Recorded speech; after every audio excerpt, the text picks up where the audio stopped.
Good afternoon, SOE fans. Today we have, as Luke earlier called it, the opening act for the DCO webcast. But we're here to talk about PoxNora. So any of you DCO guys who are hanging out in the channel right now, you might actually enjoy this strategy game as well, especially if you're waiting to get ready for a raid or that sort of thing. I'm Linda Carlson, known as Brasse the Dwarf to many people, and with me today is Luke Bultman, the producer on PoxNora, and Derek Chin, who is the lead designer on Pox. And some of you may recognize his forum avatar, where he is known as Sokolov. So we're here to talk about Crusade of the Vashall, and for you Pox guys out there, I know that you have a billion questions. What I can tell you is these guys came prepared. These are Derek's notes. Derek's notes about the slides that they're going to show you of some of the very cool rune art that's coming up. But first I want to talk a little bit about something else. Wild Alliance. You guys are having a story contest where you're actually going to incorporate the story into your game. Can you tell us a little bit about that? Yeah, it's been pretty well received so far, but basically what we're doing for those of you that are already joining, it's a expansion. It's our last expansion they released, and what we did is we opened it up to players to enter a story contest for the lore. I know a lot of you aren't happy with the word count, so we'll probably 350 words. But it's good. It's a good challenge because we want to get good, really good stuff, and that helps kind of weed out some of the fodder, if you will. Now, I will say that to the best of my knowledge, and somebody can correct me if I'm wrong, but to the best of my knowledge, this is the first time that we've had a writing contest wherein the story is actually going to be incorporated into the game. Are you a little worried about that, or are you really pleased with the entries that have come in so far? We're super pleased. I mean, PoxNora is a really well-liked game by the community. We want to do more and more of this stuff, like we mentioned in previous webcasts. So we're really happy with what we're seeing so far. It's really encouraging, and be on the lookout for more stuff, like maybe some contest designing runes, maybe some animation contests for artists out there. Lots of stuff we have planned. So wow, that's terrific. It'll be exciting. Yeah. This just means that you guys don't feel like working, right? So you're just going to farm it out. Too. It's a contest. Player-created content, yeah. Yeah. Actually, no, but in all seriousness, I mean, it gives you guys more excitement in the game that you love playing. So no kidding. You get to have your name put in there as well. Yeah, there's been a tremendous response to the whole contest. How long is it open till? It ends on the 20th. The so 20th. Mark your calendars. And then we have to read everything, so that'll be fun. That's a challenge. I think there will be lots of beer involved. Yes. All right, so let's talk a little bit about Crusade of the Vashall. First of all... Sorry? Faux pas by Derek Chin, lead designer, PoxNora. It's probably my wife. Hi. So was that her texting the most important question of the day? Everybody wants to know when this is releasing. So I'm not going to release the date on this webcast. I know you were hoping for it. He's so hard to crack, but okay. This is why I can never tell you a date, because of this guy. Yeah, it's all him. We'll release it soon, so be on the lookout, but you're not going to hear it here today. He used the term soon. Please get the money jar. He owes it $5 now. But we do have a really cool sale coming up. Right, so tell us about that. So we're going to be introducing bundle packs to PoxNora. So be on the lookout for something in the very near future. Essentially what it is you'll be able to purchase Wild Alliance content, which is our previous expansion. Combination of box sets, packs, and legendaries at a discounted price. So such a deal. For those of you that want to catch up with everyone else, it'll be a really great deal. That would be me. I was so busy during Wild Alliance, I never got a chance to catch up on that. But MEPS tells me that you guys put out some really nice trees in that expansion. Is that right? Yes. And it's only going to be for a limited time. You'll be seeing more bundles in the future, but this specific one will only last for a couple of days. So. Well, without any further ado, going back to Crusade of the Vashall, can you tell us just basically the overall theme of the expansion before we launch into the runes themselves? Yeah, so the idea is that in Kafir Forest there are these Weasels, and I'll talk about a little bit about them when the slides come up. But the Weasels, it turns out they're not just beasts. They actually have an organized group, an organization in terms of how they're structured. There are leaders, there are priests, and so they actually call themselves the Vashall, and they are coming out and trying to show the world that, hey, there's somebody else here that we haven't paid attention to yet. Okay, so I can tell you there's a lot of slides to get through, and we only have 15 minutes left to do this, so let's switch over to the slides, and Derek will walk you through some of this cool stuff. Awesome. And we're doing a cool thing for this webcast that we hope to do in the future, but you'll see with the artwork. We're showing sketches and we're going to show you some of the artwork from the very early concept to the finished product. So, okay, so here we have one of the Grit Maul, which are rock trolls for the Iron Fist Stronghold faction. Right on. They like rocks and they like singing, and I'll leave it up to your imagination as to how well they actually sing. And some of these guys were designed by Corpse. So, for those of you that saw Corpse on the previous podcast, they kind of look like him a little bit. He's not here to defend himself, guys. Love you, buddy. That's what happens when you leave the Pox team, boy. So this particular unit is called the Grit Maul Shaman, and he has one of our new abilities for this expansion, where he's able to reduce the damage of nearby units based on how strong they are. And the range on it is actually 6 squares, and so that promotes positional play a bit, as opposed to being a global or a massively large range ability like Dread.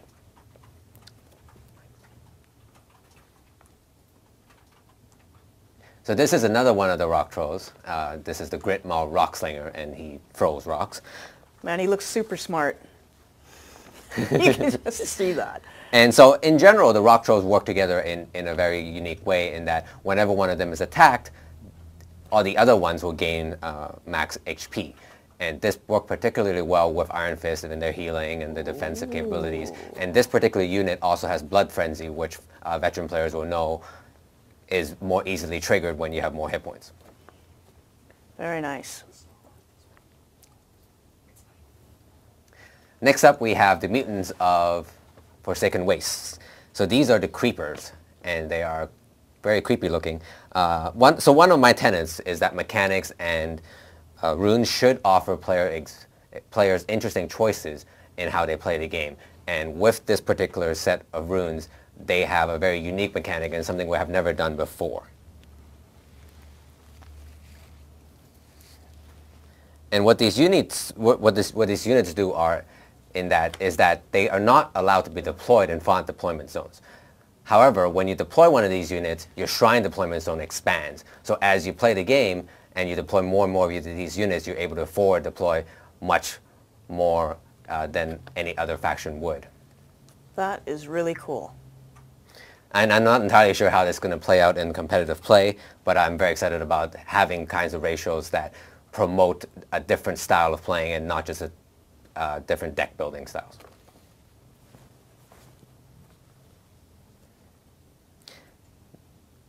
And next we have the Snow Weasels, which I've shown a picture of previously, a real life picture. This is the Farron Ninja. And so these guys are quick and they're small and they don't do a lot of damage individually, but together they're very powerful. So we're going to move up to a second image, which is a shaded version of the first. And then the next one is the completed one. And we'll pop that up now. That is really cool. Get to see it from start to finish. Yeah, and so you can see that, as the artists work on it, they send us, where they are at, and we can make some comments on it. But we pretty much didn't have to say much on this one. They did. It was really well done. Can I just ask, how many artists do you have working on any given set of runes? It varies, but we usually have about 6 to 8. Right. Oh, nice. I mean, we have longtime guys like Jakob Kasper, who's been with the game since almost inception. Right. Matt Dixon and James Ryman. But some of the other ones rotate out, so we like to get new guys in there every once in a while. Very cool. So here's one of the goblins. I know some players don't want more goblins, but other players do, so we can't please all of you, but the goblins are actually pretty cool. This is the Goblin Dirtbag. And for those of you who don't know, actually the Goblin Boot was not even a goblin. It was a skeleton. And at some point I may dig up the images that we have in our on our hard drives and see if I can show you the skeleton version of that. You actually might be able to, it's a Matt Dixon piece, right? Yeah, I think so. You might be able to find the original on Matt Dixon's website that looks like a skeleton. So this particular unit is a fire enabler. That goop he's throwing is representative of the fact that he amplifies fire, and he has a couple other abilities that work with fire, and he also blinds and distracts opponents. This one was done by Andrew H-O-U. He's done quite a bit of stuff for us recently. Yep. Go check out his website. He has cool stuff. Really and so he nice works color. well with our next rune, which is the Goblin Arsonist. Yeah, this guy's awesome. And this is one of my favorite pieces because he's just so funny looking. And so you can see the completed version in this slide here. And so I particularly love the candles on his head. No kidding. Oh, man. So he's going to be a very cheap goblin, and he has the Annihilate ability, which some players will remember from a dragon that we have. And he has minimal range, so he has to get up close and personal to actually do his damage. Annihilate does have a fairly large range, but as our players know, the further away he is from his targets, Annihilate does less and less damage. So he's a cheap goblin with high damage potential, so you need to use him wisely. Sacrificial unit. Got it. Oh, okay, this is a Slag, but I just want to say something else about the Goblin. So the Goblin ratio ability is actually really cool. It's kind of like an activated version of the adaptive ability, except that you steal a random ability from an opposing unit, and then all your Goblins will get that ability. So it's going to create some very interesting combinations of abilities that you may not have seen before, and which means it's going to introduce additional bugs. Bugs and I like that you give them that knowledge in advance. I'm sure you'll be getting all the appropriate feedback. Go ahead. Okay, cool. So next we have Shattered Peaks. These are the Slags, and players may have noticed me broadcasting slag recently, and it's because we have Slags coming. Players love these Slags. I don't know anybody who doesn't like them, so it's cool that they're coming. So this guy is the Hanging Slag because he hangs. Wow. Now, he doesn't have an attack, even though he's licking that frog thing over there. He has Acidic, Aura, and Bio Explosion, and Split, so he's going to be very dangerous to fight, even though he doesn't actually attack you.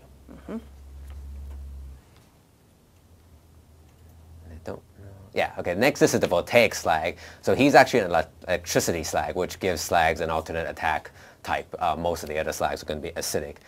All the Slags are going to have an ability called Trail Ooze, which makes ooze on the ground. The ooze itself doesn't do anything, but there are Slags who use the ooze in order to zap HP from the enemies and heal friendly units that are on the ooze as well. Next up is the Vashal. So these are the Weasels. Lots of people like the Weasels. So traditionally they have been beasts, and I am going to keep them beasts and add the Vashal race to them. And so they actually work well with beasts as well as other Vashal. As you can see here, he has a pet wolf, and I believe we have a completed image of this one as well. Yeah. So he has a wolf that he's commanding, and the Vashal themselves will buff other champions aside from Vashal. So their special ability is that they'll Nora shield friendly units when they're deployed. And only certain Vashal will have this ability, so you have to decide when is the right time to deploy one of the ones that have this ability, which will buff the other Vashal and beasts that are in play for you. So this is a whole series of images. So only a few of these ended up making it in the game. This is a concept piece for one of our new races, which are the Gilibrium for the Froglore Swamp faction. Right. Yeah, this was done by Jakob, which is awesome. Jakob, if you're watching this, we love this stuff when you do this. So Jakob does a lot of like weird and interesting creatures, and we chose him to do the Gilibrium because they're basically flying jellyfish with all kinds of weird shapes and tentacles, and he's perfect for that.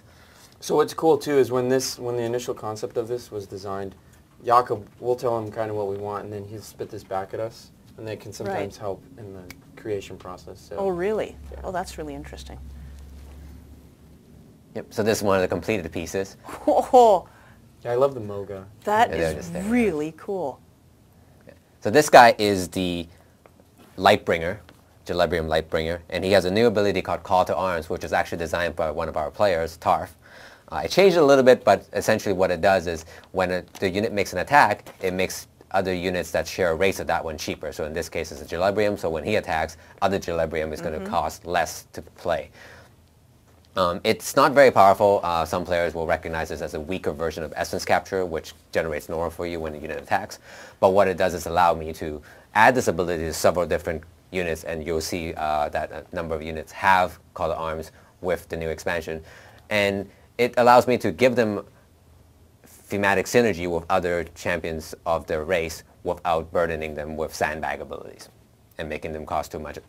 Like improved range is, a much more powerful ability, which also is a ratio ability, but it would be it forces the unit to cost more, whereas this one can be put on very cheaply. And lastly, we have the drakes. So with the drakes, they are actually dragons. So drakes are dragons, but not all dragons are drakes. And the reason why I did that is to ensure that they play well with the existing Sundered Lands units. And so this guy is the Skywing Acid Crawl, and he has Sunder, and he's kind of cheap. But what the Skywing Drakes do is that they help other dragons come into play faster.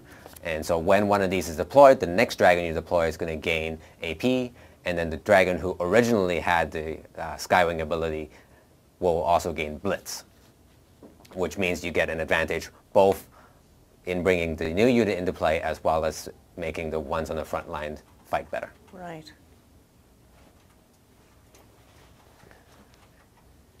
And so I really like this piece too. All the drakes are really amazing. I believe, did Ryman do them all? I think this one was done by Alexandrov. Okay, I think you're right. Yeah, the Imperator, which you've already seen, is a Ryman piece, the Sand Dragon. Yeah, that guy's awesome. Yeah, that he's one was pretty on awesome Facebook too. the other day. Yeah, on Valentine's Day. Love is in the air. And so are dragons. And so the Skywing basically allows the dragons to have an early game advantage, but not persistent like a lot of other ratios are. Right. The Blitz is actually only temporary. Oh, and this guy's uncommon too. So, oh yeah, that's. Oh, and that's the finished piece. Yeah, with the lighting. Wow. Yep. And that's our last one. Well, that is really spectacular. You must really be looking forward to this. Yeah, I'm pretty excited. I hope the players like it because it's going to be my first expansion that's it's mostly me.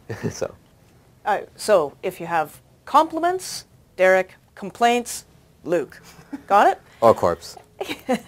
Or Corpse, yeah, who as He's still around. Is he? Yeah, he still shows up, and I think he shows up.